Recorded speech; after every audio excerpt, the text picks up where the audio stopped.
Thomas's Frosty Friend.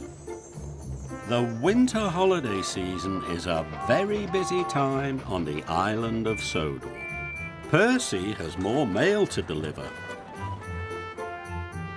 Gordon has more visitors aboard his express. And Thomas has very important jobs.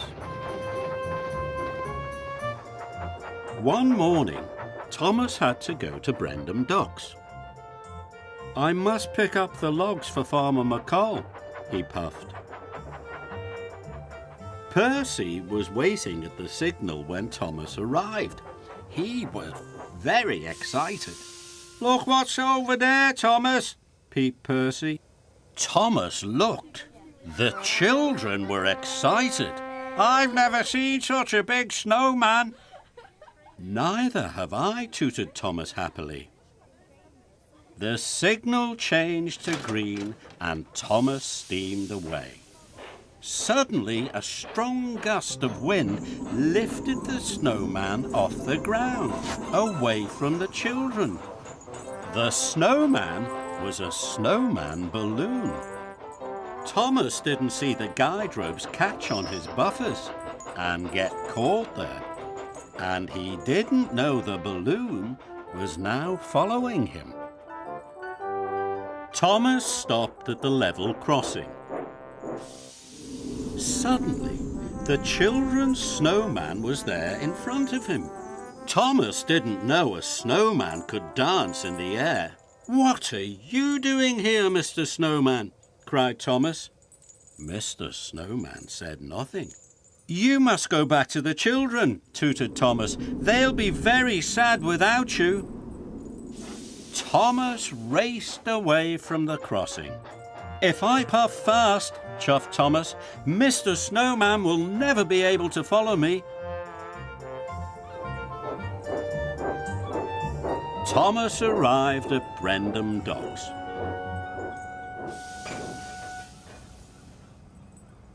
James was there delivering coal. "Thomas, what are you doing with that snowman?" he snorted. "Oh, no!" Suddenly, the snowman danced in front of Thomas again. "Mr. Snowman, I told you to go back to the children.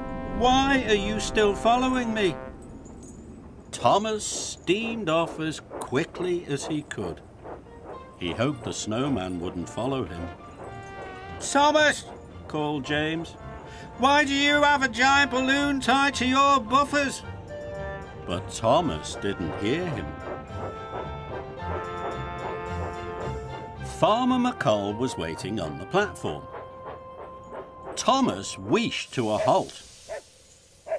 "Thomas," he exclaimed, "what are you doing with that snowman?"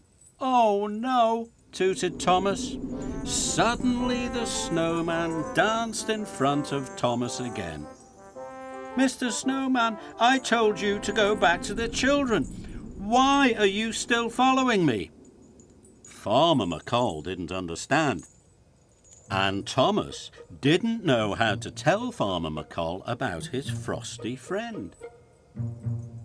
Thomas steamed off as quickly as he could. He hoped the snowman wouldn't follow him. "Thomas," called Farmer McColl, "why do you have a giant balloon tied to your buffers?" But Thomas didn't hear him. Thomas had to stop at the signal at Maithwaite Station. Emily was picking up passengers. Emily could see the snowman bobbing about behind Thomas. "Thomas," laughed Emily, "what are you doing with that snowman?" Suddenly the snowman floated in front of Thomas again. "Mr. Snowman, I told you to go back to the children," cried Thomas. "Why are you still following me?" Thomas steamed off as quickly as he could. He hoped the snowman wouldn't follow him. "Thomas," whistled Emily, "why do you have a giant balloon tied to your buffers?" But Thomas didn't hear her. He didn't know how to make Mr. Snowman go back to the children. Then he had an idea. I'll hide, puffed Thomas quietly. Thomas chuffed into a lonely siding. He couldn't see the snowman.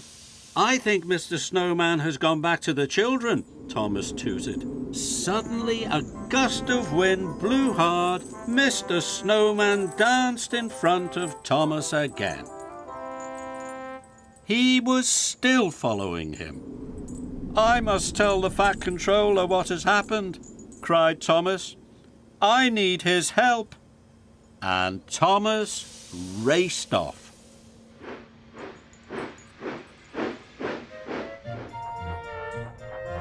Thomas puffed back into Maithwaite Station. Farmer McColl and the Fat Controller were there. Please, sir, peeped Thomas. I don't know what to do. I've tried to tell Mr. Snowman to go back to the children, but he has followed me everywhere. And he still is, laughed the Fat Controller. The snowman is a balloon, Thomas, and he is caught on your buffers. He is following you because you are pulling him. A balloon, whistled Thomas. I thought snowmen were always made of snow. Thomas felt very happy. Now he could take Mr. Snowman back to the children. The children were delighted to see Thomas and Mr. Snowman. They cheered and cheered. And Thomas was very happy to have returned their Frosty Friend.